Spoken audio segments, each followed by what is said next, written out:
بزرگ نے کہا کیا تم نے اللہ کا پیغام نہیں پڑھا؟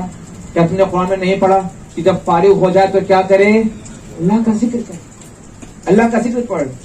تو ایک اور واقعے میں یہ بھی فضیل بن عیاض کا بھی واقعہ ہے عزیزان محترم، کہ ان کا ایک واقعہ اس طرح سے کہ ایک آدمی آیا اور گفتگو کرنے لگا۔ آپ نے اس سے دریافت کیا کہ تمہاری عمر کتنی ہے؟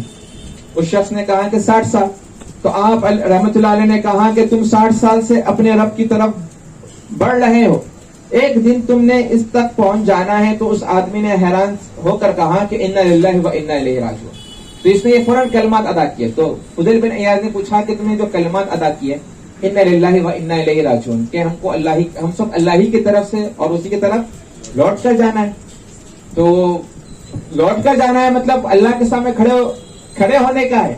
ہر بنی آدم قیامت کے دن اللہ کے سامنے کھڑا ہوگا کہ نہیں ہوگا؟ کھڑے ہو کے کیا ہوگا؟ ٹائم پاس ہوگا اللہ کے سامنے؟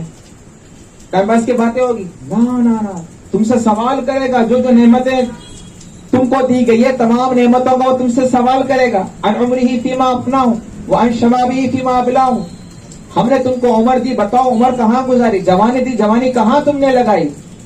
کہاں سے پیسہ کمایا؟ کہاں تم نے خرچہ کیا؟ کتنا وقت تم نے اس میں لگایا؟ سارے سوالات کے جوابات دینا ہے۔ ایسا تھوڑی ہوگا رب تبارک کے سامنے خالی کھڑے ہوں گے پھر چلے جائیں گے، نہ سارے سوالات ہوں گے۔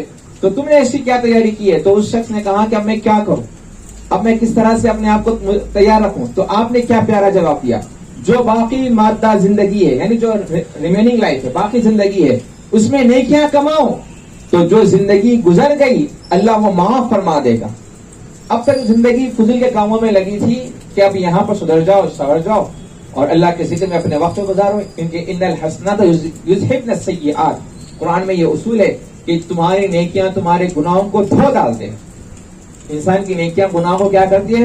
مٹا دیتی ہے، اریز کر دیتی ہے، کمپلیٹلی ڈیلیٹ کر دیتی ہے۔